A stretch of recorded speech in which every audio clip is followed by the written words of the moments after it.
Foi! Oi! Fala, galera! Sejam bem-vindos a mais uma live aqui no The Geek pela primeira vez, no primeiro episódio do The Geek Entrevista. Temos aqui o prazer e a honra de estar aqui com uma atriz, diretora, roteirista, Ralamile faz pamonha, a Vitória Vasconcelos, que veio nos dar o prazer e dar graça aqui para a gente poder entrevistar ela e bater um bate-papo aqui gostoso sobre o cinema, sobre o trabalho dela, sobre a cultura geek, né, em geral. E eu quero, desde já, agradecer pela sua presença, viu, Vitória? Muito obrigado. É um prazer estar aqui com você, né, ter tirado um tempinho para vir aqui no The Geek conversar com a gente. Se apresente aí para o pessoal, depois eu passo aí para os meus caros colegas. Tá certo, Murilo. Primeiramente, obrigada a você, obrigada a todo mundo que está aqui na live, tanto apresentadores quanto pessoas que estão assistindo. É um prazer estar aqui, poder conversar sobre cinema, falar um pouco do meu trabalho e, enfim, fazer parte dessa troca. Então, me apresentando, meu nome é Vitória Vasconcelos, eu sou atriz e realizadora do cinema aqui do Recife, de Pernambuco, e passei boa parte da minha carreira até agora nos Estados Unidos, por virtude de ter estudado lá. Eu saí do Recife para fazer intercâmbio quando eu tinha 17 anos, e basicamente não voltei. Eu tenho 25 hoje, e fui estudar cinema na Universidade da Califórnia e tive o privilégio de começar a fazer curtas independentes com dinheiro nenhum, com os amigos da universidade, assim, como é a realidade do estudante de cinema no mundo todo, né? E alguns desses curtas, principalmente o primeiro, assim, que foi finalizado como um curta propriamente dito, mesmo sem dinheiro, é um que chama Patei Matos, que foi finalizado em 2020. Foi gravado antes da pandemia, mas finalizado no ano da pandemia.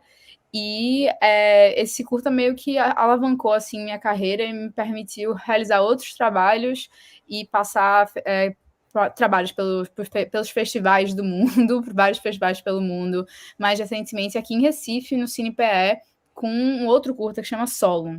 Esse que eu mencionei primeiro, Patei Matos, já está disponível online, inclusive. Solon e os outros curtas, os mais recentes, assim, ainda estão passando por festival ou quase disponíveis online, mas ainda não.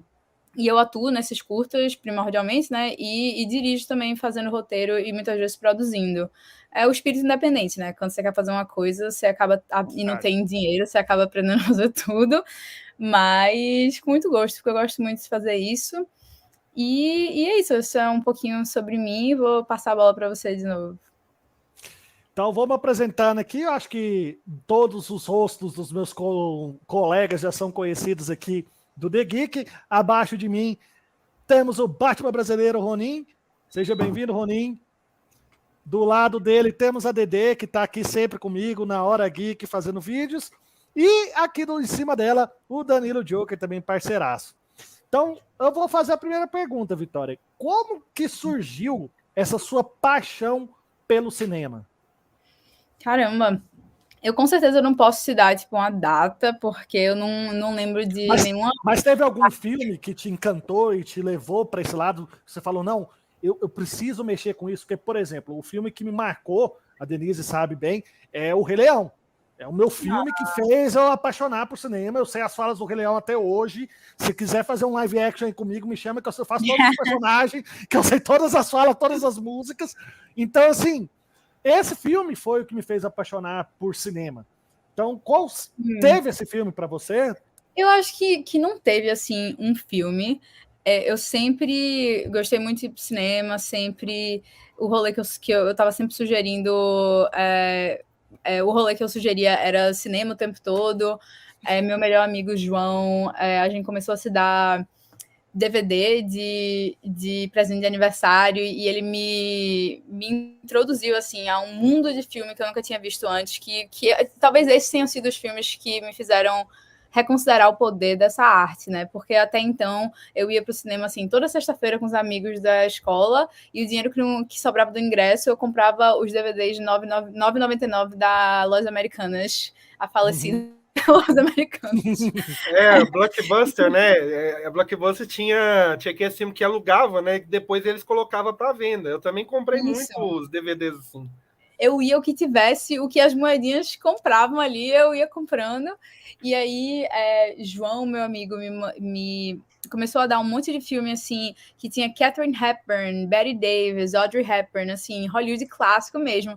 E eu olhava e tinha um preconceito do caramba, fazia, meu Deus, esse filme é de 1941, o que é que eu tô fazendo?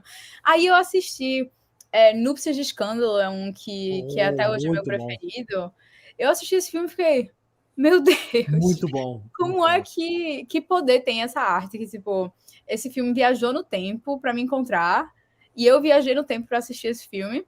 E, tipo, aí eu acho que daí começou uma paixão mais ativa, e eu continuei. E quando eu fui para a universidade, que foi em Los Angeles, eu estava no mundo do... Assim, todo mundo respirava cinema. Eu comecei como estudante de jornalismo na universidade, na verdade, e teatro, era uma graduação dupla, jornalismo e teatro, os 2 diplomas, né? Mas não tinha pensado em fazer cinema nunca na vida. Só que aí eu cheguei lá e todos os meus amigos faziam alguma coisa de cinema, sabe? Minha colega de quarto era continuista. Eu tava procurando a tradução na minha cabeça do nome. A gente passava o final de semana e podia ver um monte de filme de graça, tipo, e tinha essa presença tão grande de cinema que eu percebi uma coisa que para mim tinha sido totalmente, assim, ignorada, ou eu nunca tinha parado para pensar, que quando você fala que vai fazer cinema no Brasil, tem muito disso de, vai morar debaixo da ponte, tipo, não vai dar em nada, não é uma profissão, é um hobby. Tinha muito disso, né? Eu tenho certeza que vocês devem ter escutado versões desse texto. Mas aí, quando eu estava lá em Los Angeles, fazendo parte essa metrópole de cinema de massa, sabe? Eu percebi que tem uma razão, assim, os créditos de um filme são muito longos. É um mundo de gente para fazer um filme e todas essas pessoas que estão ali foram pagas para fazer aquilo. Todo mundo ali comeu com aquele dinheiro, pagou aluguel, pagou conta. Então, assim, trabalhar com filme não é impossível. É necessário gente para fazer filme. Então, trabalhar com cinema e trocar de curso, foi o que eu fiz, né? Ficou muito menos intimidador, sabe? Porque não é você trabalhar cinema, ser famoso, todo mundo conhecer seu nome, não é isso. Tipo, tem tantas histórias que a gente conhece que não sabe quem escreveu, tem tanto até que não sabe quem dirigiu, mas tem gente que trabalha né, dando suporte, fazendo essas histórias acontecerem. Então, foi aí que essa paixão virou um objetivo e uma carreira. Mas passei por esse processo todo de, tipo, ter que entender que cinema é uma profissão, é uma arte, é muita coisa, mas é uma coisa que pode pagar seu salário também. Com certeza, com certeza. Antes de eu passar aí para alguém fazer uma pergunta para você, Vitória, eu só queria respaldar a sua resposta assistindo Flamblers, né, que é o filme baseado sobre a vida de Steven Spielberg. A todo momento, o pai dele fala isso, tá, mas isso é um hobby, o que você vai trabalhar? Ele, não, isso não é um hobby, isso é o que eu quero trabalhar, não, mas isso é um hobby.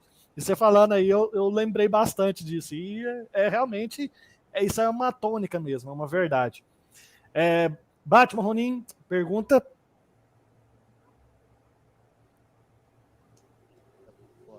Agora é um prazer te conhecer. Seja bem-vindo aqui nesse universo louco nosso geek aqui. E a pergunta que eu tenho para você é o seguinte: o nosso cinema nacional, ele está embaixo em muita coisa, porque algumas produções não conseguem chegar, por exemplo, até indicações para o Oscar? Porque a última vez que a gente viu foi com Fernanda Montenegro, lá no Central do Brasil, que eu acho que, por mais que teve uma concorrência grande, eu acho que ela merecia muito, entendeu? Naquela ocasião, ter conquistado essa estatueta para nós. Então, o que você pensa sobre isso? Então, obrigada por essa pergunta, porque essa é uma pergunta muito relevante. Eu espero, sinceramente, que todo mundo que esteja escutando preste atenção nessa minha resposta, porque nos últimos anos eu tive a oportunidade de fazer parte de uma campanha de Oscar para um filme e me envolver com outras também. E só uma coisa que você falou aí de Central do Brasil, mas essa não foi a última participação do Brasil no Oscar. Tiveram Cidade de Deus também, não foi? Cidade de Deus. Bacurau, né? Bacurau também. Não, Bacurau não entrou. Mas Democracia em Vertigem. Democracia em Vertigem. A melhor longa documental. Teve também O Menino e o Mundo. Tropa de Elite também ou não? Não. Não, Tropa de Elite não. teve Menino e o Mundo, e tiveram... eu acho, esses são os que eu me lembro assim, mais recentes, mas eu acho que eu tô errada e tem mais algum mais recente. Que teve o filme de Sebastião Salgado, que foi antes de... Foi também um doc e foi antes de Democracia em Vertigem, se eu não me engano, foi tipo 2015, não sei.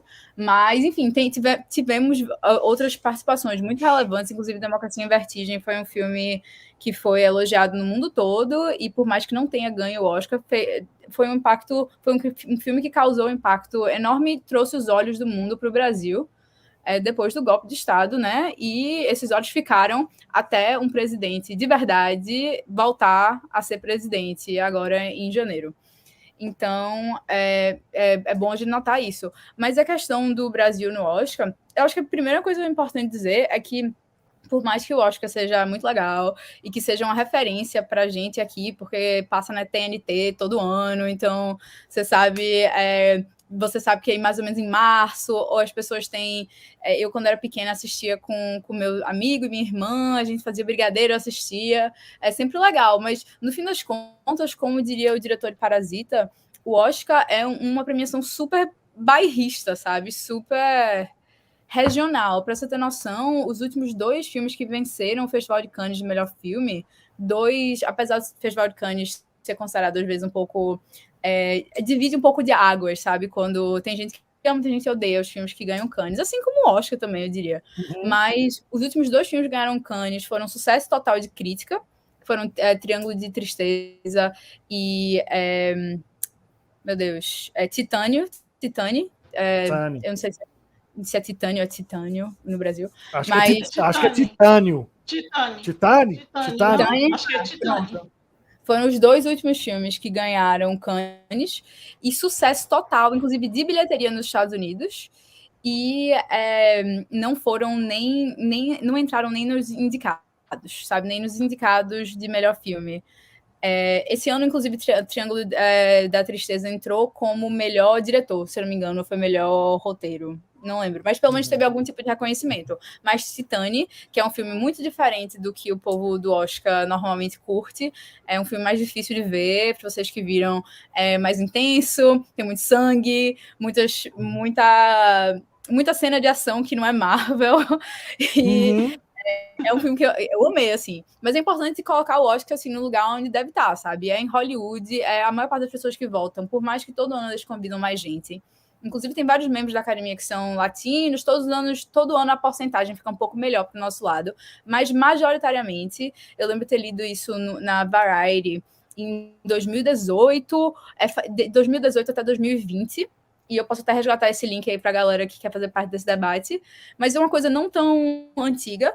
A maior parte das pessoas que votam no Oscar ainda são homens brancos com mais de 60 anos. Ainda são. Sim. Eu li essa matéria. Tipo, é um fato isso. Todo ano melhora, mas melhora, assim, a passo e formiga. Então, é importante reconhecer isso, sabe? Tem anos que uma coisa como em 2000 e... Meu Deus, não sei o ano não, mas no ano que acharam que La La Land tinha ganho, mas quem ganhou foi Moonlight. Aquilo foi assim... Eu fiquei boca aberta, porque Moonlight é um filme independente, uma narrativa... 2015.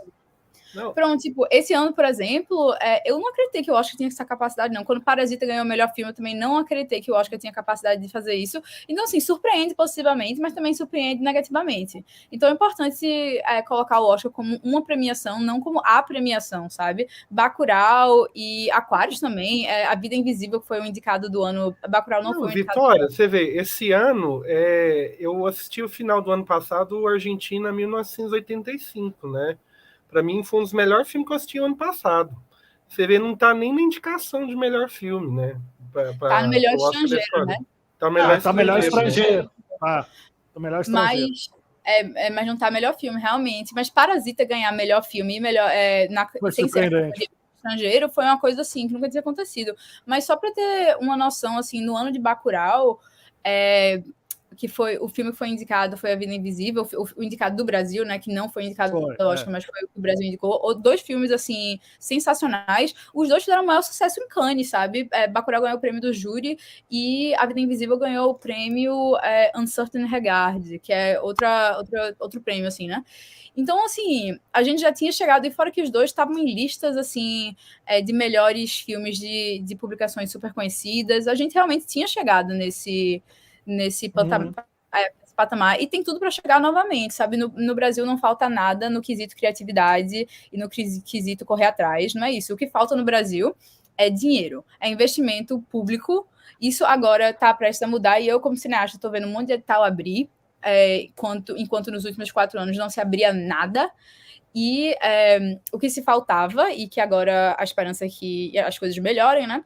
A perspectiva que melhore é dinheiro, porque uma campanha para o Oscar não é baseado, não ganha o Oscar quem tem o melhor filme, essa não é a regra. Campanha de Oscar é uma campanha política, ganha quem tem mais dinheiro. Quem tem mais visualização também, né? Quem é mais divulgado, esse trem. Tipo, às vezes esses caras nem vê, né? Esse cara nem vê os filmes nossos. Não, é total. E, tipo, e não é só, não tô dizendo que filme bom não ganha Oscar, não é isso. Mas ter dinheiro é importantíssimo numa campanha pro Oscar. É uma campanha política. O que é uma campanha de Oscar? Campanha de Oscar é você tá lá fisicamente no lugar onde tem mais gente votando. Então, normalmente Los Angeles e Nova York, né? Que tem esses hubs de muitas pessoas que podem votar. E você faz eventos, você mostra o filme e conversa com as pessoas, ou paga um jantar, assim, um jantar, ou a gente bota o filme num festival, ou num festival, mas num showcase, assim. É muito dinheiro, a equipe tem que estar aqui, porque é mais interessante quando o diretor aperta a mão da pessoa e fala, esse filme daqui eu fiz por conta disso. Todos os cineastas de outros países, especialmente países europeus, têm muito mais incentivo. O do Brasil é assim, todo mundo se ajudando. Ano passado mesmo, o filme foi indicado ao Oscar do Brasil, foi Deserto Particular, e a campanha que o diretor começou, né, que a Ali Muritiba começou, quando ele começou, ele estava assim, 1 mês atrasado, porque simplesmente o governo brasileiro, a galera responsável por escolher o filme só disse que o filme tinha sido escolhido quando já podia fazer campanha há 1 mês. Então, assim, ele perdeu 1 mês de campanha, se não me engano, foi até 1 mês, talvez até mais, que todos os outros países estavam usando esse mês para fazer campanha, sabe? E todo dia conta, você tá ali mandando mensagem, você tá ali, assiste o filme, mandando link, fazendo live, dando entrevista, e tudo isso é caro, sabe? As pessoas, quando você tá passando um dia dando entrevista, você não tá trabalhando, então não tem incentivo. Então tem muito filme no Brasil que tem potencial Oscar e que pode chegar no Oscar, mas é muito além de um filme bom, é muito além de até conexões e contatos, é muito além disso, sabe? Você precisa de realmente uma estrutura que favoreça o seu filme, e um monte de gente paga fazendo um trabalho que é longo, duro e tem que ser remunerado, vários incluindo viagens e tal. E eu mencionei Deserto Particular porque durante essa campanha eu fui a tradutora do diretor de Ali Muritiba. Então eu estava com ele, acompanhando com ele e com o produtor Antônio Júnior também. Então pude ver como, assim, as pessoas que assistiam o filme amavam. Era tipo, nas exibições que eu fui, nos eventos, né? A galera chorava no cinema. Então, assim, tinha uma recepção muito boa do filme, mas é quase fazer o impossível, sabe? É muito difícil você conseguir chegar lá quando não tem esse apoio que todos esses outros países internacionais, filmes internacionais, ou quase todos, eu devo dizer, estão tendo. Deixa eu só complementar. Pode falar, Denis, pode falar, depois eu falo. Então, só pegando a ideia do nacional, né, já que eu fiz aqui fora de que 5 filmes nacionais, inclusive a questão do regionalismo, né? Eu queria que você falasse um pouco disso aí, que tem o Bem-vindo a Quixeramobim, que foi exibido até aí em Recife, e o Cangaceiro do Futuro, que está disponível na Netflix. Essa questão do regionalismo, assim, porque traz um pouco da nossa cultura, né? Aqui do Nordeste, como a gente é daqui, então traz um pouco para o público em geral. E eu escutei algumas histórias, tipo assim, tá caricato, por conta do sotaque, por causa disso, daquilo. Mas não, para a gente, pelo menos ao meu ver, eu queria sua opinião em relação a isso. Traz, assim, a questão da cultura. Salva um pouco por conta da cultura em si, por trazer personagens que são conhecidos aqui no Nordeste e que não são conhecidos, por exemplo, no Sul, no Sudeste ou no Centro-Oeste do país, no Norte, por exemplo, né? Então, traz esse brilho, assim, para a nossa cultura. Então, eu queria saber um pouco da sua opinião em relação a isso, em relação a esses dois filmes em especial. Aliás, filme e a série. Então, esse filme e essa série que você mencionou, eu já ouvi falar dos dois, mas eu, na verdade, não assisti nenhum dos dois. Eu vi que o filme estava passando até, eu acho que no Cinema da Fundação aqui no Recife. Mas Isso. como eu tô no processo de terminar um roteiro de um longa-metragem agora, então eu tô assim, vivendo em quarentena dentro de casa. Eu não saindo, só assistindo coisa online, olhe lá. Eu acho que eu vi um filme nas últimas 2 semanas, que é muito raro, quando eu não tô no set. Então eu não tive a oportunidade de ver os filmes.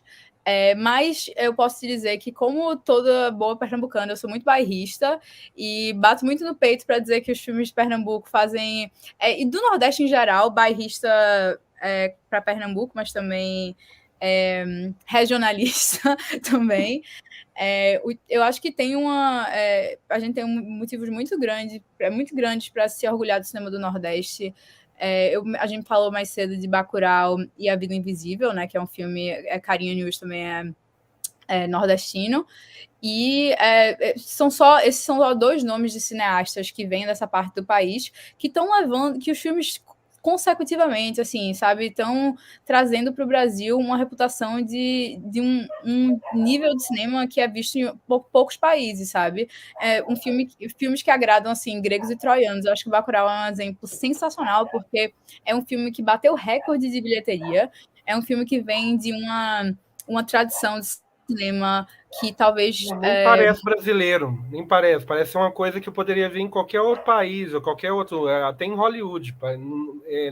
Um filme fora, né, fora de série, né? Um negócio fora do comum. Existe muito esse preconceito com filme que é gravado no Nordeste. Eu tô falando agora menos em filmes assim que passam... nesses 2 que você mencionou, eu não sei se eles se aplicam a isso, mas em geral, quando o filme é gravado no Nordeste, eu acho que existe sim esse preconceito de que vai ser um filme muito... por conta das influências muito fortes do cinema novo ainda, e da novela vague, neorrealismo, assim, mais neorrealismo do que novela vague, né, com cinema novo e tudo mais. Existe essa percepção que o filme vai ser chato e longo, e que vai ser muito parado, muito quieto. E aí chega Bacurau e que faz um filme que eu acho que é um dos filmes mais nordestinos que existem, porque o tema e a identidade visual do filme, assim, não tem como ser um tema mais nordestino do que colonização e do que tem muitas alegorias naquele filme que são apresentadas de uma forma assim crua, e todo nordestino que assiste sabe o que está passando ali. Se todo brasileiro sabe, eu acho que o entendimento do nordestino ainda é maior. E o que ele faz, eu acho que Kleber Mendonça é fã de John Carpenter e John Ford, e ele pega um gênero de cinema que é conhecido por ser americano, né? Que é o faroeste, esse filme, esse tipo de filme. Ele basicamente decoloniza o filme faroeste. O faroeste não é mais sobre um herói branco tentando matar povos originários, povos indígenas. Índios, É o contrário, tá ligado? É um vilão, um grupo, né, de vilões que eu, como passo muito tempo nos Estados Unidos, consigo ver, tipo, não são vilões caricatos que você só, tipo, como os Estados Unidos coloca a China como vilã em todo filme e, enfim, não tem história, não tem humano, tem só vilão. Não, tipo, as características dessas pessoas são características humanas, sabe? Eu conheço gente que pensa desse jeito ou fala desse jeito.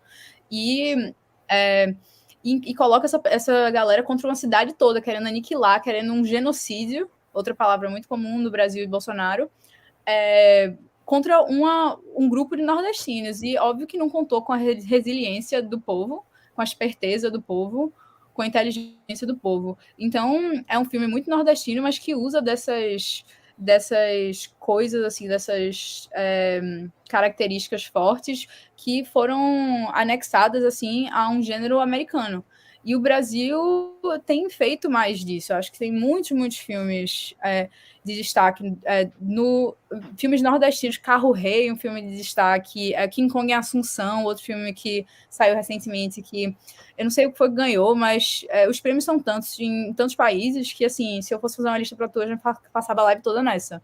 Então, a gente tem muito motivo para ter orgulho do cinema nordestino, que conta a nossa história de jeitos diversos, narrativas diferentes, temas diferentes, e esses que você mencionou, apesar de eu não conhecer especificamente, me parece que está pelo menos começando uma conversa, sabe? E eu acho que essas são sempre boas, conversa é sempre bom ter. Com certeza. Isso aí. Danilo? Muito bons esses 2 temas. Aí, vamos lá, eu vou Danilo? dar uma volta para te perguntar uma coisa. Tá me escutando? Tô sim. Sim. Como diz, nos 45 segundos do tempo, Vitória, eu vi o curta solo, que inclusive foi a Denise que mandou para mim. Assim, só te agradecer, porque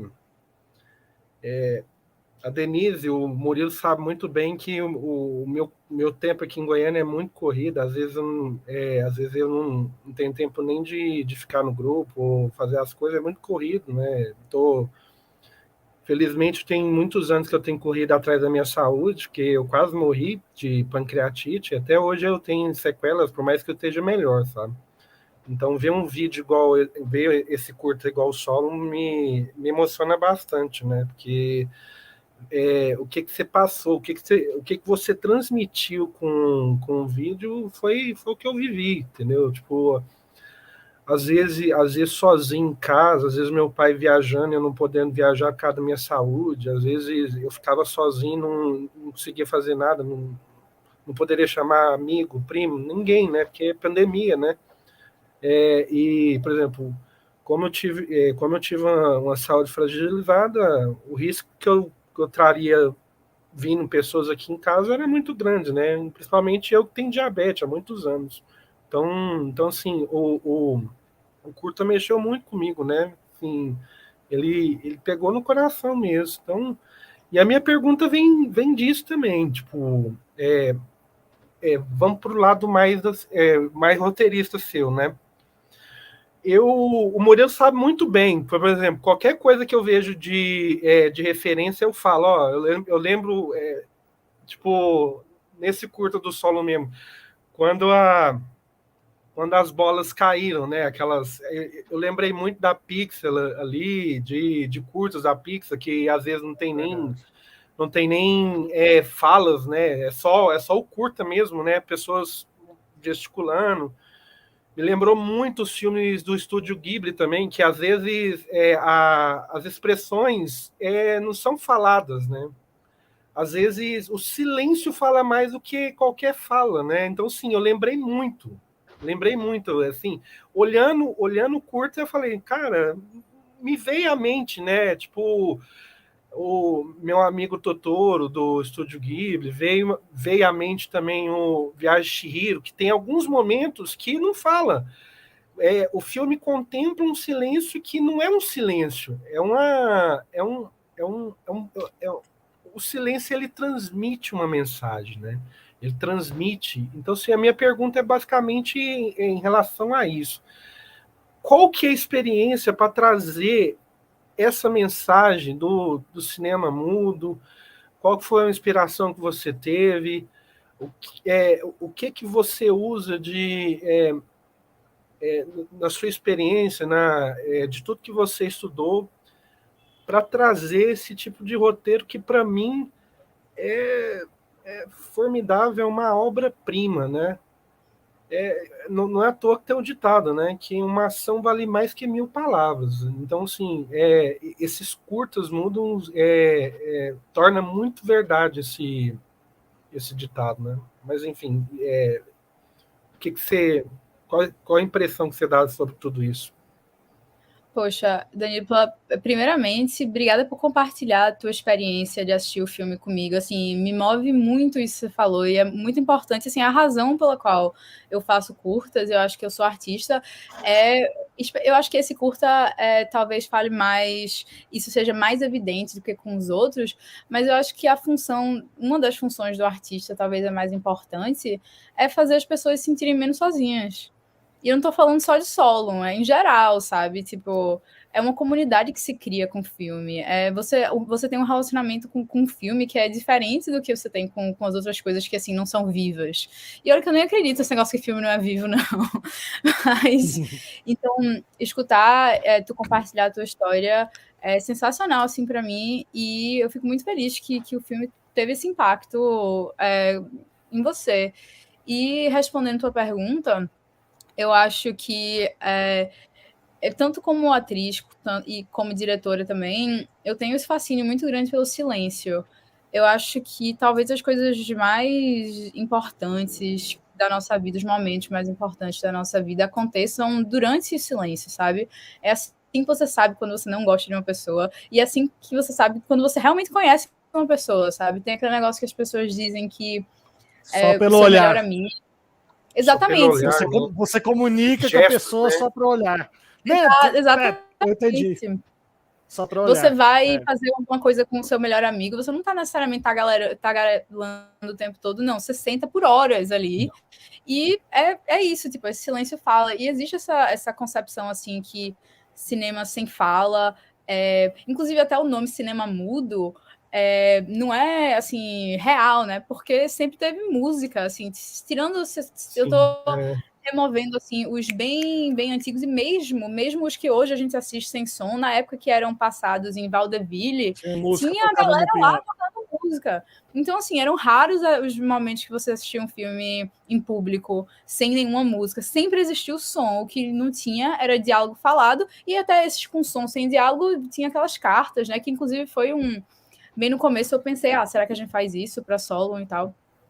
E como roteirista, explorar silêncio foi uma consequência da pandemia, sabe? Eu acho que na pandemia muitas pessoas foram silenciadas e também muitas formas de expressão, sabe? Tem o que eu questionei muito com esse filme, eu questionei a mim mesma, tipo, se para eu ser humano eu preciso de outros humanos, se eu preciso de conexão, não sei, conexão e trabalho, que é o que eu lembro de ter aprendido na aula de filosofia, que diferencia o humano do outro tipo de animal.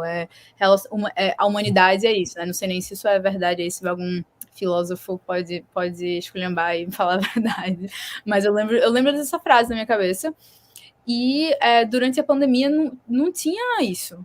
Não tinha nem conexão e não tinha trabalho. Então, qual era a diferença entre eu e uma coisa que não é humana, sabe? E essa foi a minha pergunta com o solo. O que acontece quando a pessoa naturalmente sozinha e vive numa quarentena que vai além da quarentena forçada que todo mundo tava, sabe? E aí eu fui diretamente para o cinema de Guilherme Del Toro, porque por conta da fascinação que ele tem com monstros.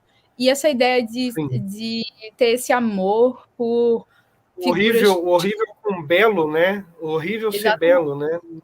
Por figuras que para outras pessoas são grotescas, mas que para ele e para os personagens principais dele não são figuras quase que humanas, sabe? A gente vê muita humanização de monstros. Até... A Forma d'Água, né? O filme dele. Forma da Água, né? A Forma da Água, o filme dele é exatamente isso que você está falando. Não, né? Filmaço, exatamente. Filmaço, foi uma referência muito grande. Você... Então, por isso que eu cheguei nessa referência, porque partiu dessa ideia de, tipo, se você vive num estado de solidão tão intenso, o que é que uma personagem buscaria?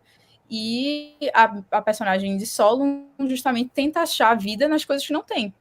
Porque é o jeito que ela tenta criar conexão. Se ela não consegue conexão com pessoas vivas, se ela não consegue conexão com o próprio cachorro, que é outra coisa que, tipo, uma pessoa sozinha compra um animal, não sei o quê. Mas aquilo também é uma conexão. Não é necessariamente problemas resolvidos. E aí ela tenta criar conexões com coisas que já não são vivas mais, que tecnicamente não podem dar para ela o que ela precisa. E ela cai nesse mundo de fantasia.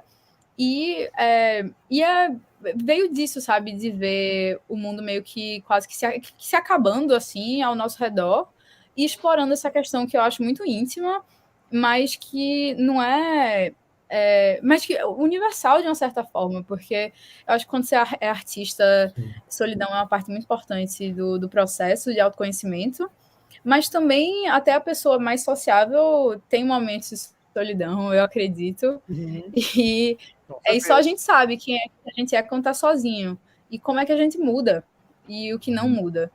Então foi daí que a história foi nascendo, e não ter som ou não ter diálogo, porque o roteiro do filme foi basicamente escrito 2 vezes. Teve o roteiro propriamente dito, que eu escrevi, mandei para todo mundo e tal, e teve a música. Você percebe que o filme tem música do minuto 0 ao minuto 15, com momentos de silêncio, um momento de tipo silêncio de música e tal, mas aquela música toda foi composta por um compositor incrível que trabalhou comigo em outros projetos também. O nome dele é Brandon Lau. E assim, eu falava para ele basicamente sentimentos e ele traduzia em música.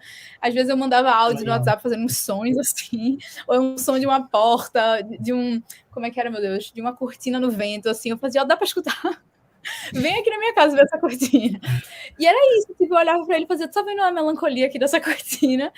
E assim a gente foi criando os sons do silêncio do filme e os sons da solidão do filme. Não, é engraçado você falar, Vitória, sobre a trilha sonora. Por exemplo, outra coisa que eu aprendi com roteiro, nunca estudei, eu tenho vontade de estudar sobre roteiro, né?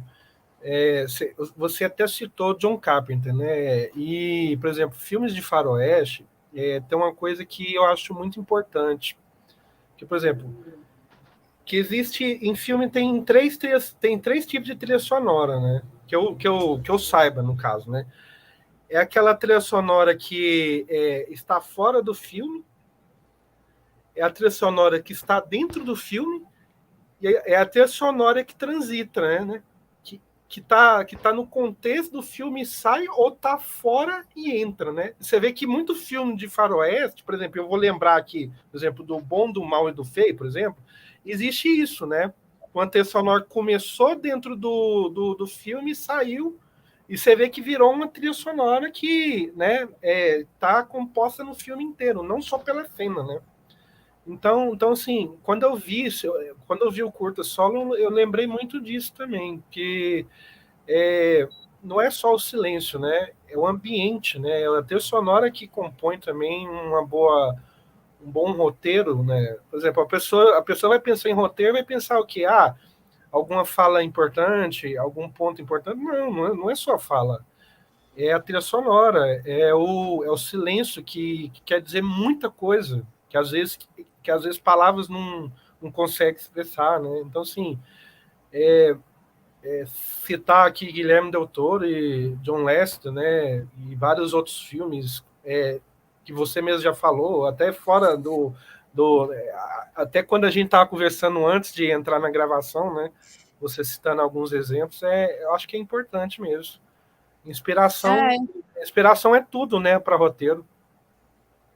Pô, eu acho que é muito importante, sim, e uma coisa que eu aprendi muito com Solon foi basicamente praticar essa sensibilidade de o que é importante e o que não é, o que é que deve ser dito, ou nesse caso, dito por meio da música, ou não, quais são os momentos que é importante que ela escute, ou que só o público escute. Porque várias vezes eu e Brandon, a gente conversava e eu achava que aquele momento não podia ter nada, e ele falava, não tem que ter isso. E a gente debatia, e cada um meio que me apresentava seus argumentos, e a gente ia construindo, e toda vez que uma decisão era tomada, sempre era porque a gente acreditava que era realmente a melhor. Ele me falava alguma coisa, trazia algum argumento assim, falando, se a gente colocar esse tipo de som aqui, vai lembrar o começo, e aí ela vai mostrar isso, o sentimento vai mudar.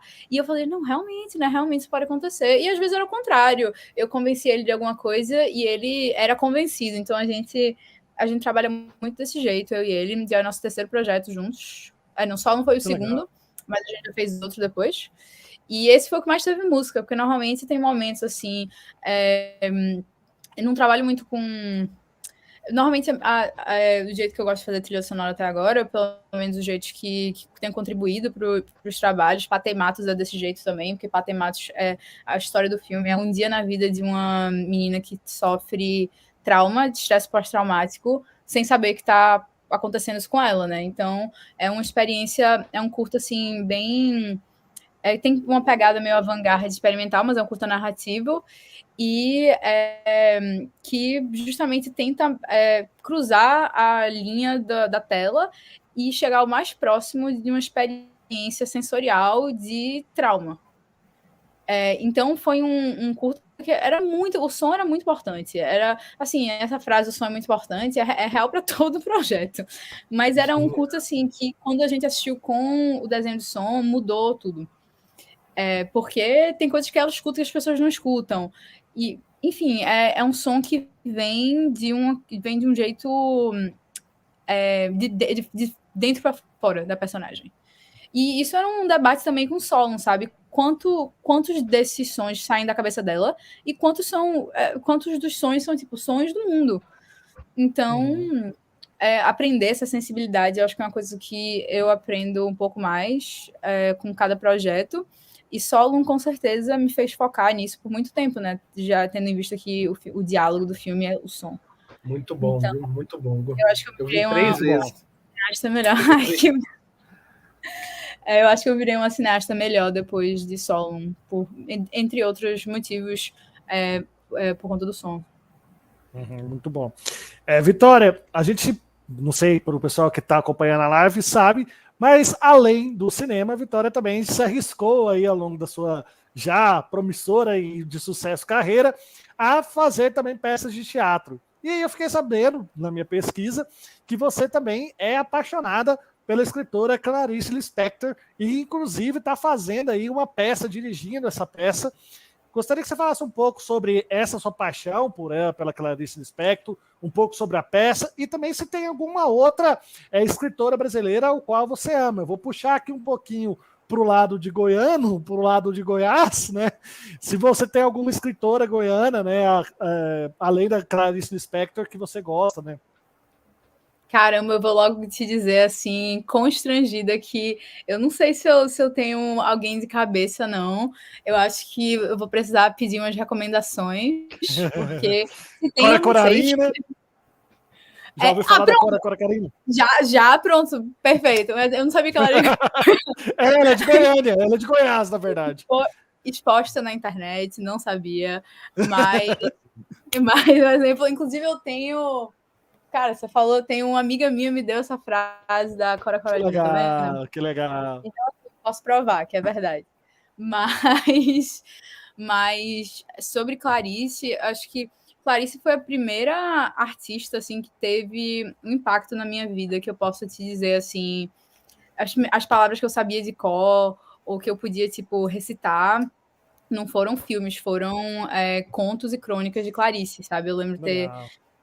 Ela foi uma de vários escritores que eu aprendi no colégio, né? Então, acho que parou aqui. Não, estamos te vendo, estamos te ouvindo. Beleza. Então, tranquilo. Você me avisa deu uma aí. Travadinha, mas deu uma travadinha, mas estamos te ouvindo. Beleza. Eu voltei aqui. Voltou. Sim. Mas, enfim, Clarice foi uma de muitas escritoras e escritores que a gente aprende na escola, mas foi a que ficou comigo, sabe? Eu lia os livros, escutava as crônicas e os contos dela online, inclusive Aracy Balabanian. Alice, ó, já confundi os nomes. Aracy Balabanian. Aracy com Clarice, falei Aracy. Aracy Balabanian, eu acho que foi a primeira atriz brasileira que eu podia falar o nome, assim, porque por conta do trabalho dela com a obra de Clarice, né? Ela gravou vários contos e todos estão no YouTube, você pode escutar, e era incrível, assim, eu escutava e escuto bastante, então sempre tive essa conexão, e também por Clarice ser de Recife, né? Apesar dela ter nascido na Ucrânia, ela era recifense de coração, ela mesma dizia isso.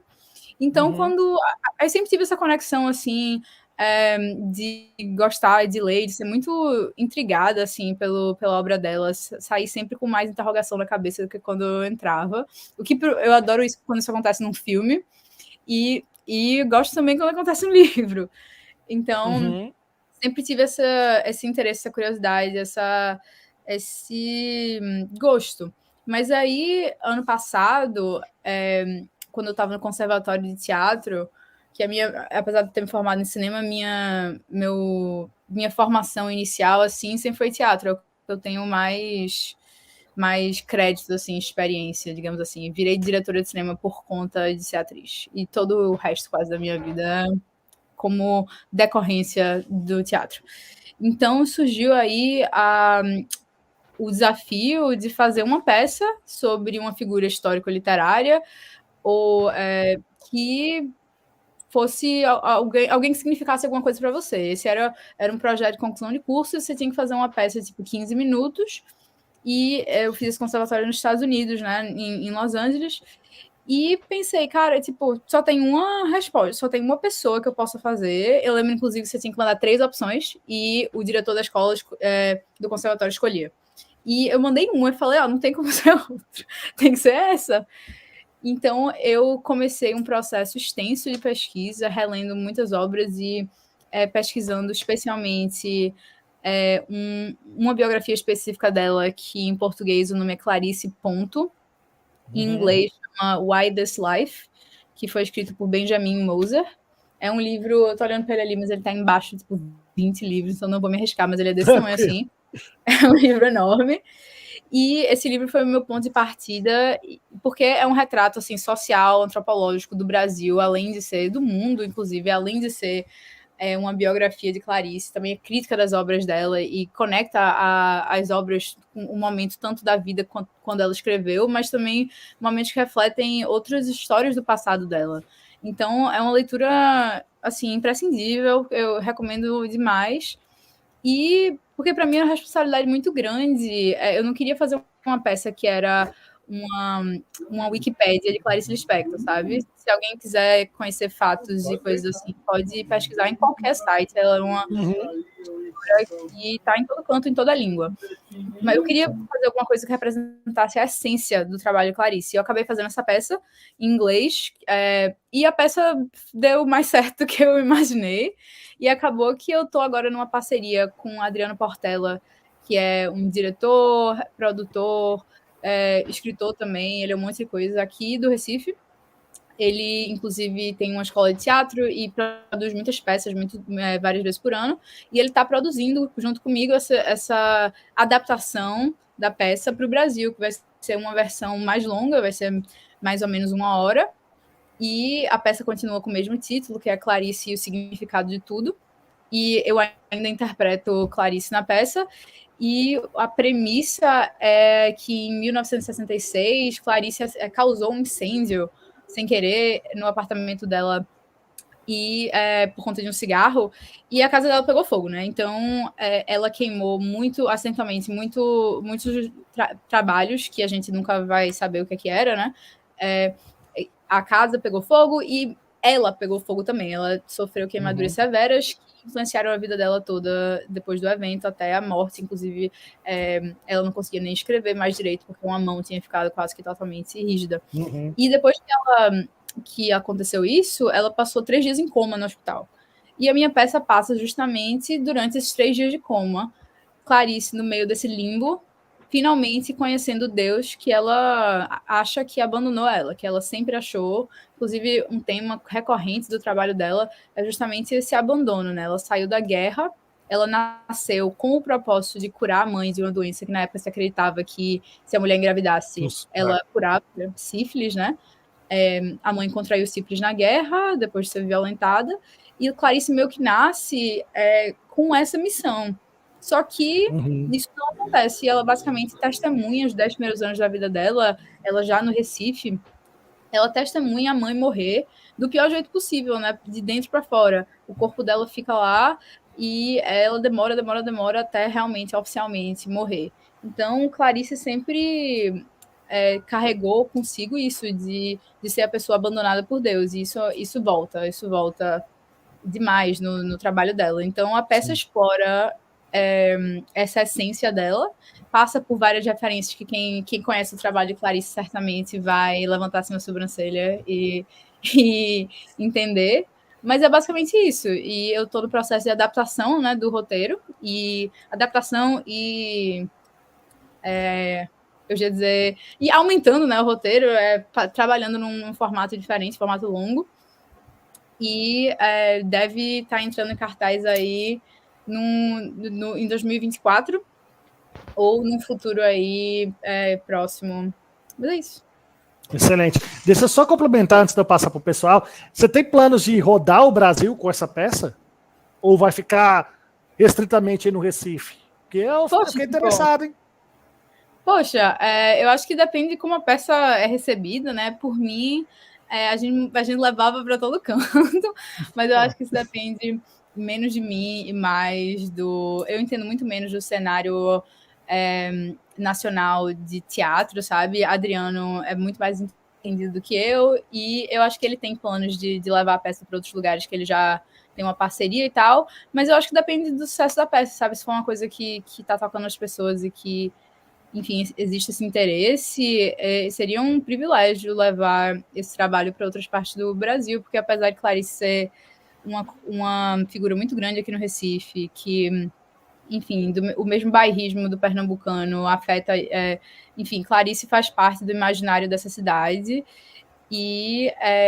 mas também é um símbolo brasileiro, sabe? Eu sei que tem um impacto muito maior do que as bordas territoriais do estado de Pernambuco, da cidade de Recife, sabe? Então...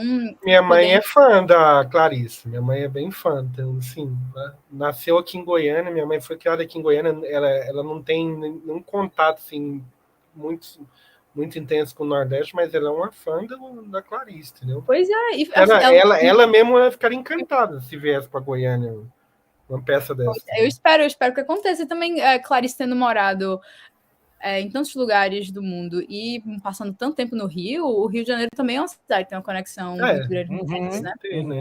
Então, por mim, se a gente conseguir fazer que isso aconteça, seria sensacional. Com certeza. Gente, ó, vamos para a reta final da live. Perguntas mais rápidas aí para a gente liberar aí a vitória, tá? O Batman, mais uma pergunta? Tenho. Tá dando para ouvir? Tá dando para ouvir, né? Tá, sim. Antes, assim, observação, primeiramente também aqui, cara, tá esquecido. Mandar um... Põe mais perto o microfone aí, um pouquinho. Tá melhor agora? Tá. Sim. Tá, né? Então, mandar um beijo aqui pra minha gota paulistana, que tá fazendo aniversário hoje, né? Em São Paulo. Salve, aí. São Paulo! E com certeza, se ela trazer a peça dela pra cá, vou fazer um coro, entendeu? Não tenha dúvida. Não tenha dúvidas disso. Vitória. Trouxer pra Goiânia também. É o seguinte, Vitória. Você falou que como estudou nos Estados Unidos, né, conhece bem ali os 4 cantos, vamos dizer assim, de Hollywood. Eu queria saber de você. Já se encontrou com Michael Keaton? E outra coisa, tem que aproveitar o momento, né? Lógico, não podia faltar.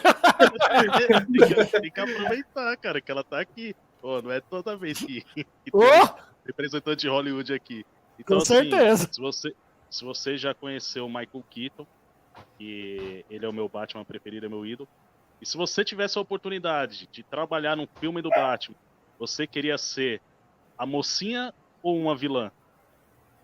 Cara, se eu tivesse a oportunidade de trabalhar no filme do Batman, eu queria ser o Batman. Boa! Perfeito. Mas... Audaciosa, garota, rapaz. Mas, não, se eu chegar no filme do Batman, pô, me dá aí a capa e os chifrinhos e vamos embora. Respondendo a tua pergunta, nunca tive o privilégio de encontrar Michael Keaton, assim, não, eu nunca, assim, o jeito que eu encontro celebridades, assim, é quando eles vêm falar em palestras, em festivais, ou quando você vai para a estreia de um filme e os atores estão lá e no fim fazem um bate-papo ali com a galera, ou na universidade, que várias pessoas que têm um nome assim mais conhecido vêm para responder perguntas da galera, né? Então, as celebridades assim que eu vi, tirando um ou outro que vocês barra na rua, que realmente assim, às vezes acontece, são essas, são pessoas por conta disso. E nunca tive o privilégio de ver Michael Keaton. Adoraria, porque eu sou muito fã de Birdman e de vários outros trabalhos dele, assim, Michael Keaton, sensacional. Tava pensando aqui se eu já vi algum dos Batmans, assim, para pelo menos te dar esse prêmio de consolação, essa resposta de consolação. Mas você não conheceu eles, mas pelo menos tá conhecendo o Batman brasileiro aí, ó. Aí, pelo menos eu conheço. Eu conheço pelo menos um Batman, mas não conheci, nunca, assim, vi nenhum deles, não. E é isso, eu acho que eu respondi tuas perguntas. Bom demais. Dê? Então, Vitória, eu queria saber, eu já perguntei até na live anterior, mas aqui como é outro público, então vamos voltar à pergunta. A dificuldade entre fazer o roteiro e adaptar fazendo a direção, no caso do solo. As dificuldades por ele ser ligado ao cinema mudo, né? Então tem toda uma dificuldade aí.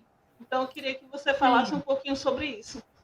Então, tem dificuldades assim temáticas que tem tudo a ver com o meu idealismo como roteirista e como diretora também, e basicamente percebendo o que é que pode ser feito e como não comprometer a visão do filme por conta da falta de dinheiro ou excesso de ambição. Isso é uma dúvida sempre, é um questionamento sempre, e é sempre, assim, você vê o roteiro e tem quase uma lista de coisas que a gente faz, assim, que é tipo, pô, isso aqui vale a pena fazer para a história, isso aqui fortalece a história, ou é legal, sabe? Ou é uma coisa muito massa, mas que não tem um impacto necessariamente transformador na narrativa. E por mais que eu escreva umas coisas que eu acho assim, uau, sabe, vai dar muito certo, a gente tem umas conversas e fala, pô, pro dinheiro que a gente tem, que é nenhum, pro equipamento que a gente tem, para os recursos que a gente tem, fazer isso aqui vai durar ou vai custar, nem que seja custar em termos de tempo e esforço, né, metade da gravação. Aí vem a decisão, tipo, quando uma coisa muito grande dessas acontece, não quer dizer que pelo menos do jeito que a gente trabalha, não quer dizer que não pode fazer, tem que ser um filme que dentro exatamente do que a gente tem, nunca é assim, a gente sempre faz coisa que é acima do que a gente tem, sabe? Só a gente teve dinheiro para comprar a comida, que era um monte de sanduíche da Subway, e esse foi o orçamento do Sol, tá ligado? Esse foi o orçamento. Eu tava... É o quê? É $5? Quanto que é um Subway? Pior que eu sabia de quanto você aumentou, mas era nos Estados Unidos vende, aqui no Brasil não vendia, não sei se vende agora, né? Mas é tipo uma bandeja com um monte de sanduíche, com tipo 16 pedaços assim de sanduíche, e era R$24,99. Nossa. A bandeja maior era R$48,99. Mas... Aí deve ter aquele sanduíche de metro, né? Que é esse trem doido, né? Que aqui quase não vê. Pelo menos nunca vi, né? Gente... Mas tirando isso e o dinheiro das Polaroids que precisou para a arte, e fora que as Polaroids eu consegui, assim... na Deep Web quase 200 Polaroids por $50, foi uma coisa assim, um monte era vencida, mas deu super certo porque a gente queria, pelo menos eu fiquei satisfeita. Então assim, o que a gente deixa a nossa ambição respirar, sabe? A galera que faz filme comigo é tão ambiciosa quanto, então a gente meio que se dá mais asa do que puxa para o chão, sabe? Tem uns momentos que a gente fala, pô, isso aqui vai ser muito difícil.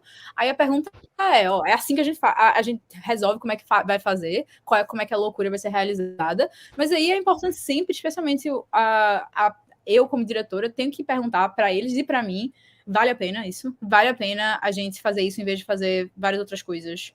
E às vezes a resposta é vale, tipo, isso aqui é louco, vai demorar muito tempo, mas vai fazer uma diferença enorme na experiência do filme.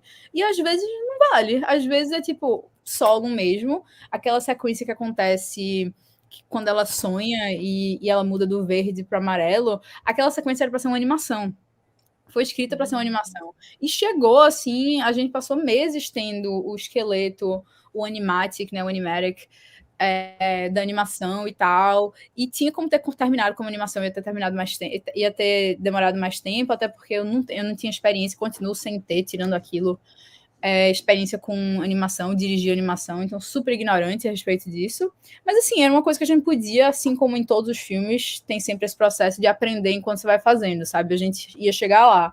Mas chegou num momento que a gente olhava assim e fazia, poxa, isso aqui seria massa, vai ficar massa, mas não adiciona, sabe? Tipo, essa mistura de linguagem nesse momento não fortalece o que essa personagem tá sentindo, não fortalece o arco ou as variações, assim. Aí a gente cortou do filme isso nos 45 do segundo tempo e resolveu fazer live action e usar o benefício de tipo, pô, já faz uns meses que a gente gravou. Eu, inclusive, ia cortar meu cabelo de novo e, enfim, ia imitar basicamente minha aparência antes, que não era tão difícil fazer, que realmente eram poucos meses e tal. Mas ficou essa ideia de não, vamos deixar um pouco mais longo, vamos mudar as coisas um pouco, vamos fazer aquele negócio igual, mas diferente, para mostrar justamente as coisas dela, que mesmo ela na versão de sonho dela, não mudam. As coisas que, tipo, pô, tu pensaria que ela, na versão de sonho dela, talvez vestisse uma coisa totalmente diferente, ou se comportasse de uma forma diferente. E não, nos sonhos mais selvagens dela, ela é muito parecida com o que ela é hoje. O que eu acho que fala muito do que a solidão meio que causa na cabeça dela. Então, esse é um desafio grande de ser roteirista e ser diretora também, porque como roteirista você fala, poxa, essa foi a ideia que causou o filme, sabe? Essa ideia é a razão de ter feito esse filme. E aí, como diretora, quando você vê com a galera e troca com todo mundo ali da equipe, seus colaboradores, você percebe que tem coisas que assim, a sua cabeça de roteirista delirante não rola de fazer. Isso no meu caso, né? Porque eu não sou roteirista profissional, acho que agora eu tô achando jeitos e cursos e mentores que estão me ajudando a chegar num nível maior, mas no meu caso, esse é um desafio grande de ser roteirista e diretor ao mesmo tempo. Grande desafio mesmo. Com certeza, com certeza. Danilo? Olha, eu vou dar uma voltinha para perguntar uma coisa. Eu tô aqui, por exemplo, eu já tô fazendo isso aqui, Vitória, há uns 3 anos. Na verdade, 4. Com o Murilo eu tô fazendo há quase 2, né, Murilo? A gente tá aqui nessa lida de canal tem quase 2 anos. Então assim, a minha pergunta é basicamente sobre tudo isso que você está falando. Eu tenho vontade, eu não sei se com 35 anos eu vou poder realizar um sonho desse, mas eu adoro cinema. Por mais que eu não tenha formação, eu me considero um pouco cinéfilo, porque eu já vi muito filme. Já fiquei meses só vendo filmes, tipo não fazia mais nada além de assistir filmes, tudo quanto é jeito. Antigamente, né, na adolescência, quando tinha mais tempo, né, quando só ia para a escola e voltava para pandemia, 2020, pandemia, muito, nossa.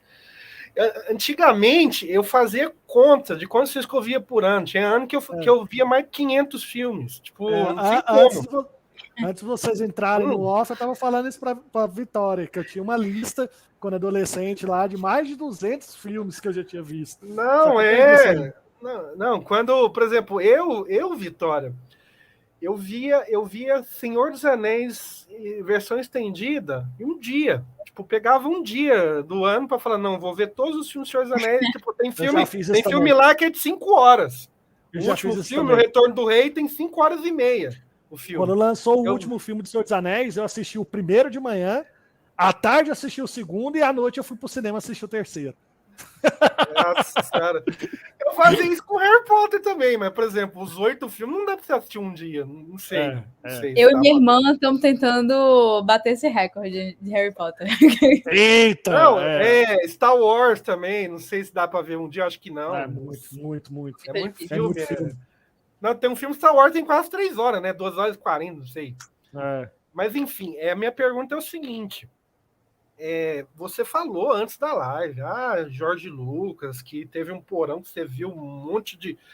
Eu tenho muita vontade, Vitória, de fazer fazer algum curso de cinema ou algum curso de roteiro. Eu já pensei, por exemplo, como vocês já viram que eu falo muito, né? Não pode nem, vocês nem é redundante eu falar isso. Mas por exemplo, eu já tive vontade de fazer jornalismo para poder até melhorar essa didática minha, né? Poder ser mais objetivo em vídeo, essas coisas. Então, minha pergunta é exatamente sobre isso. Tipo, você que foi para os Estados Unidos, que teve essa experiência em Hollywood, igual você falou, do Steven Spielberg, do George Lucas, você já viu o Mark Hamill na faculdade. Então, assim, o que você poderia me falar? Eu seria tarde, com 35 anos, começar tudo isso? Como que é a sua experiência lá nos Estados Unidos sobre essa profissão, né? Que igual você falou também, que às vezes muita gente não toma isso como profissão, toma como um hobby, né? A gente até comentou sobre isso. Então, assim, o que você poderia falar? Qual que é a sua experiência de ter ido para os Estados Unidos estudar cinema? Se você me recomenda começar isso com essa idade que eu tenho? Me passa um pouco dessa experiência. Rapidamente sobre a experiência, tipo, eu com certeza estou num lugar de privilégio enorme de poder ter tido a oportunidade de ter estudado na USC, na Universidade do Sul da Califórnia, que fica realmente bem no coração de Hollywood, e durante meu período na USC, eu estudei também, fiz intercâmbio e estudei na Universidade de Melbourne, na Austrália, na Victorian College of Arts, que também é uma escola de cinema que eu achei sensacional. E uma coisa que foi muito importante para mim é que eu com certeza carrego os ensinamentos, e tem 3 professoras específicas assim que na universidade mudaram a minha vida. Uma era de cinema internacional, então a gente só via filme internacional na aula dela, e meus projetos sempre foram considerados pouco hollywoodiano para a universidade. Eu recebia muitas, não quero dizer crítica, mas muitos rótulos, assim, que era tipo, esses filmes não são... A maioria das pessoas que faziam a universidade comigo dirigiam outros tipos de filme, eu estava interessada em outros tipos de história. Os meus filmes não eram... não eram, como é que eu posso dizer, no modelo hollywoodiano, assim. Pelo menos eu não... os professores não enxergavam eles dessa forma, e eu não tinha nenhum tipo de interesse em seguir um tipo de formato específico. Inclusive, a maior parte dos filmes que eu fiz na universidade são absolutamente loucos, e porque eu queria, tipo, experimentar com as coisas, queria ver o que é que eu conseguia fazer, o que eu não conseguia. Eu acho que essa parte é muito importante até hoje. Eu tenho uns filmes que são quase detox, sabe? Quando eu faço uma produção um pouco maior, com orçamento, uma organização, com uma equipe grande, eu adoro ir com 2 ou 3 pessoas para um lugar e fazer outro filme. Mas só a gente, sem nada. E Solon foi quase que um exemplo disso, porque foram 6 ou 7 amigos, sem dinheiro nenhum. Eu mandei o roteiro pra galera em agosto, em setembro a gente gravou, em setembro para outubro a gente gravou. Nossa! Então foi um processo muito rápido, porque durante a pandemia o tempo era outro, né? Tipo, o que era não dava nem para se encontrar, né? Também era difícil, né? A gente se encontrou, a gente foi muito cuidadoso com o Covid, porque naquela época acho que não tinha nem vacina, nem vacina ainda. A gente foi muito cuidadoso, só tinha eu sem máscara no set, porque eu tava atuando, né? Mas mesmo assim, quando eu não tava em maquiagem, era máscara, quando eu não tava prestes a entrar em cena. Mesma coisa para os outros atores, só faltou colocar máscara no cachorro, mas aí não colocamos. Mas aí, na real, que, tipo, muitos desses filmes que só não tem sido uma surpresa incrível, porque é um filme que a gente não colocou... não quero nem dizer que não colocou fé, mas foi uma coisa feita com tanto amor, tanta tiração de onda, foi tão prazeroso fazer Solon, que não parecia que a gente estava trabalhando. A gente gravou poucos dias, e apesar dos dias serem corridos, a gente estava subindo e descendo montanha, eu segurando um cachorro, sabe? Tem uma cena que não entrou no filme, que é uma que eu tô subindo com um cachorro. Então a gente estava ali, eu e os meus amigos de faculdade, E esse foi um filme que, como eu te disse, foi muito barato em termos de produção. Eu demorei um tempão para editar, porque a gente não tinha data. Era uma das razões de eu querer fazer solo, era porque eu queria melhorar minhas habilidades na edição, na montagem. Então eu fiquei lá, montei não sei quantas mil versões, mostrava pra galera, eles falavam, ai meu Deus, não, tá ruim. Aí eu mudava e tal. E chegou num ponto que todo mundo gostou, que eu gostei, e a gente meio que... E eu não fiz nada com o filme por meses, porque eu tava trabalhando em outro já, e, bom, tinha terminado. Eu fiz uma exibição com a galera, a gente foi na minha casa assistir, e depois saiu pra beber. Foi isso a estreia de solo na minha casa. E, então, tipo, é muito importante dizer que essa minha experiência, por mais que eu tenho certeza que tem várias coisas do cinema comercial que eu carrego no meu cinema, por virtudes de estar nesse ambiente, mas os meus amigos da universidade, os filmes que eu ajudava a fazer e que fazia, eram sempre os estranhos, sabe? Eram sempre os filmes experimentais, os filmes doidos, os filmes que não tinha, que o povo assistia e fazia, sabe? Os filmes que eu gosto de dizer assim, que eu acredito que não tinham medo de fazer uma coisa diferente porque era errada ou porque não era, sabe? Então eu acho que isso me ajudou muito a ser quem eu sou hoje, e teve um papel muito importante na minha evolução do meu cinema, na real, e como eu quero fazer filme, sabe? Denise estava perguntando dos desafios do solo, e eu estava dizendo que sempre tem muitas ambições e tal, e é sempre assim, sabe? É sempre... Cada roteiro tem cenas e coisas que eu olho assim e falo, meu Deus, que furado eu tô me colocando aqui, como é que eu vou fazer isso? Como é que a gente vai fazer? Esse último agora que foi feito durante o Laboratório de Desenvolvimento do Festival de Toronto, de TIFF, esse filme tem um apocalipse. Eu olhava para a cara do povo, e aí, como a gente vai fazer isso? E eu te digo, ó, a gente fez. Tá lá no filme, o Apocalipse. Quando esse filme for lançado, eu aviso para vocês, mas tá lá. Com certeza. Então, tipo, a gente se vira, sabe? A gente vai se virando. Aí, respondendo a tua pergunta, se ainda tem tempo de fazer filmes, de fazer curso, de entrar nessa vida, claro que sim, absolutamente sim. Sim. Não tem... E se alguém te diz que não tem tempo, tipo, poxa, é uma pena que essa pessoa ache que essa é a verdade, porque não tem, tipo, eu tava falando com o Murilo agora que ele tava me dizendo que quase fez faculdade de cinema, e a gente tava conversando, e eu falei que, no fim das contas, é como o povo diz, né, todas as estradas chegam em Roma, né? Então, assim, não tem como você fugir desse destino que está dentro de você. E tem várias coisas que você pode fazer para meio que começar dar esse pé, sabe, para frente. Não é preciso você juntar milhares de reais e pegar a câmera mais cara. E, pô, o filme que o Murilo estava dizendo aí de Spielberg, e eu acho que foi Spielberg até que disse que é uma frase bem óbvia quando você para pensar, mas é uma coisa que se esquece, né? Tipo, até o diretor que fez o filme mais caro desse ano, um dia foi Começou de algum lugar, né? Um dia foi um pirraia com a câmera mais barata que tinha. E tipo, pô, eu acho que o mérito enorme... Ninguém começa, até o ditado, né? Que ninguém começa a casa pelo teto, né? Assim, não se constrói, mais uma vez, com frases aí que tem Roma, mas Roma não se constrói em um dia, né? Mais uma vez. Mas tem esse filme mesmo, independente se você gostou do filme ou não, o filme mostra que, tipo, ele mesmo sendo de uma família que tinha uma condição mais favorável, assim, financeiramente, ele era uma criança com a câmera na mão, inventando umas histórias, convencendo os amigos a interpretar uns personagens. Entrar na onda. Assim, e por mais que isso tenha acontecido comigo na universidade, era eu que tava com uma fantasia de dinossauro correndo em Malibu, tá ligado? Pra fazer um curta. Ou convencendo meus amigos a pintar o rosto totalmente de uma coisa, tipo... E o povo fazia, às vezes passava 1 minuto ou 2 para convencer, mas rolava, porque tava todo mundo nesse corre.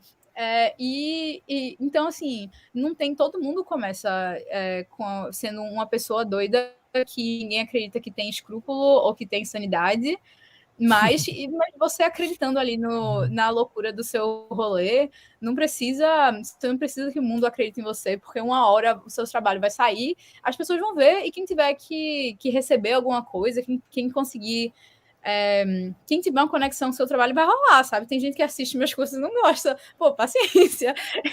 Não tem nada que eu posso normal. O que eu posso falar é que, tipo, poxa, era isso que eu posso te dizer, isso a respeito de todos os projetos que eu fiz até agora, que eles são o que eu podia fazer para contribuir para o mundo naquele momento. Olhando para curtas antigos, até para Solon, que é um curta mais antigo, foi gravado em 2020, né? Apesar de ter sido lançado bem depois. Mas Solon tem um monte de coisa que eu olho assim e falo, meu Deus, se eu tivesse dirigido esse filme hoje, eu não teria feito isso. Que coisa terrível.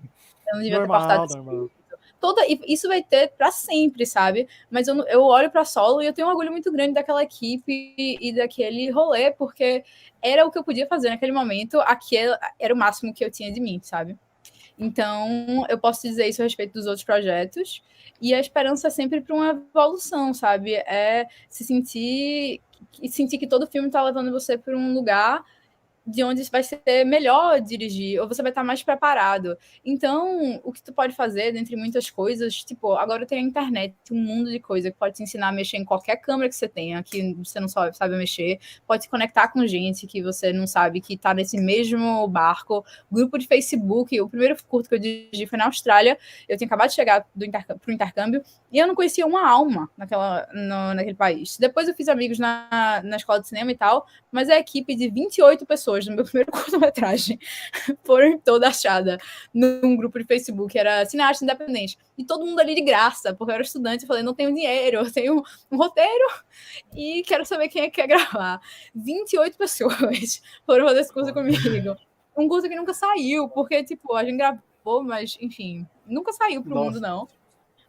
Mas você tem...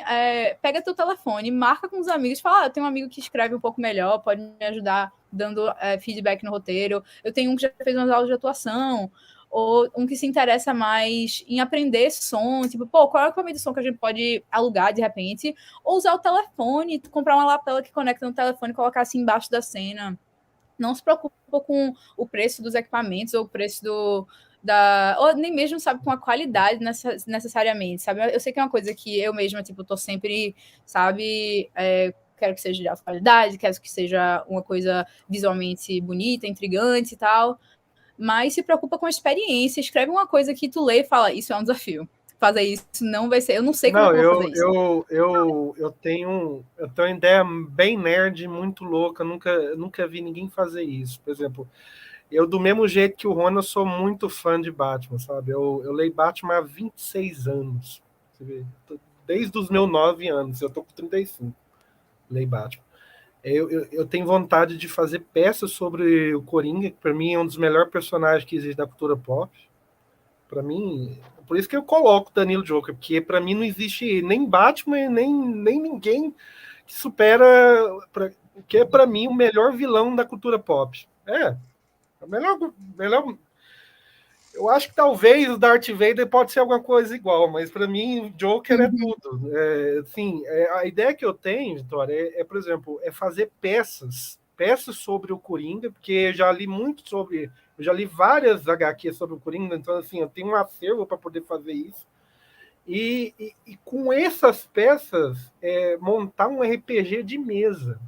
Por exemplo, eu fazer uma peça que essa peça vai transmitir uma história e essa história começar a mesa de RPG. Entendeu? Esse é meu sonho. Tipo, é por isso que eu queria fazer teatro.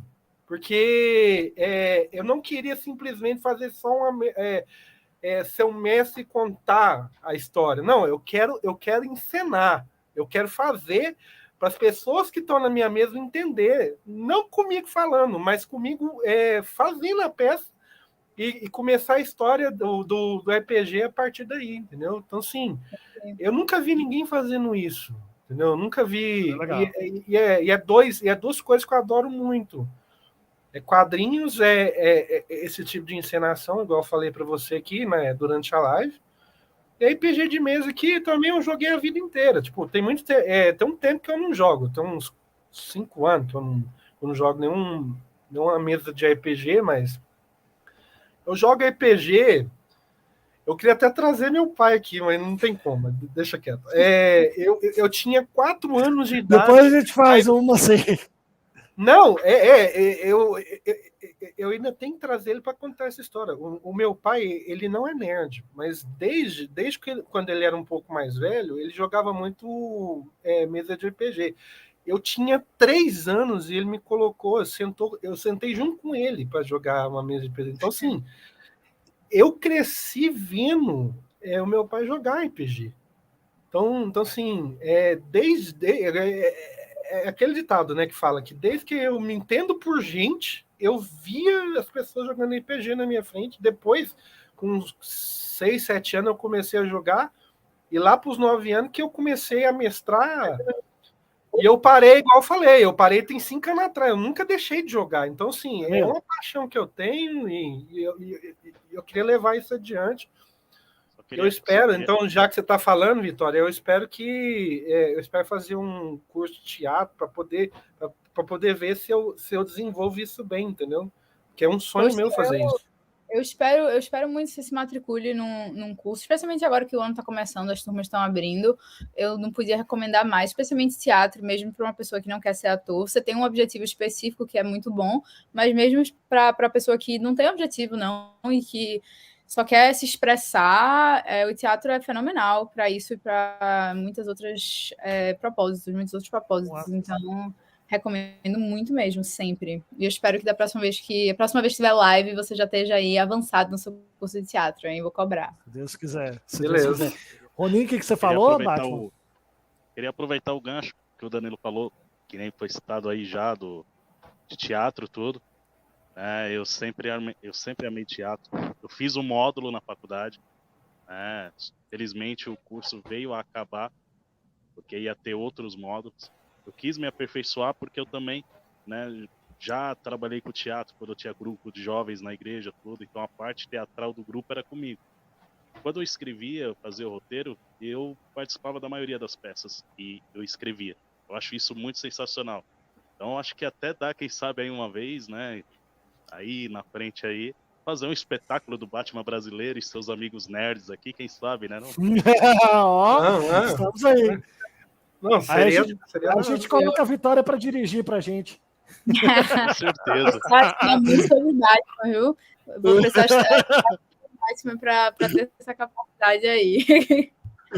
Cara, vai ser sensacional. Então, vamos encerrando a live. Vitória, muito obrigado, de coração. Acho que deu uma travada aí, vocês estão me ouvindo? Sim. Eu tô discutindo. Todo mundo travou aqui para mim, vocês estão me ouvindo? Alô? Agora voltou. Não, tá. Então, assim, eu quero te agradecer de coração. Muito obrigado aí por ter se disponibilizado de vir aqui. Foi excelente o bate-papo, muito legal mesmo. Passou muitas coisas bem interessantes para todos nós, acredito eu. Estou muito feliz de ter começado esse quadro aqui no canal com você, e com os meus amigos. Muito obrigado mesmo e obrigado a todo mundo aí do chat, obrigado a todo mundo que assistiu. De coração, estou muito feliz aí de ter a sua presença aqui. É muito gratificante para mim e eu acredito para todo mundo aqui. E tenho que agradecer também a Denise que conseguiu essa entrevista. Obrigado, viu, Dê? Fazendo esse agradecimento aí. Fazendo esse agradecimento público aí para vocês. Igual o Elson fala, né? A Denise é relações públicas. Né, Denise? Igual o Elson fala. Denise é relações públicas. Não, Denise, inclusive, obrigada. Já falaram para me fazer esse curso aí. Não, obrigada por ter feito essa conexão. E Murilo, Danilo, Batman, muito obrigada pelas perguntas e pela troca de hoje. Foi muito legal ter estado aqui. E eu vou acompanhar os próximos vídeos as próximas entrevistas que vocês vão fazer. Mas é isso, galera. Vamos continuar conversando. E eu espero que a conversa de hoje tenha sido boa para a galera que está vendo. E também para quem, assim como nosso amigo aqui, tem essa vontade de fazer cinema e essa dúvida, né? Eu espero que eu possa ter ajudado aí de alguma forma. Com certeza, com certeza. E já pegando um gancho, a gente já tem algumas entrevistas aqui no The Geek Entrevistas engatilhadas. Daqui 2 semanas a gente vai entrevistar o André da A2 Filmes e depois temos a entrevista com o dublador de Cobra Kai aqui no canal. Então fiquem ligados aí que vem coisa boa aí para vocês. Beleza? Gente, muito obrigado, Vi. Muito obrigado. Um beijo, pessoal. Até mais. Foi ótimo. Beijo, Tchau. galera. Até a próxima. Obrigada, Vitória. Tchau.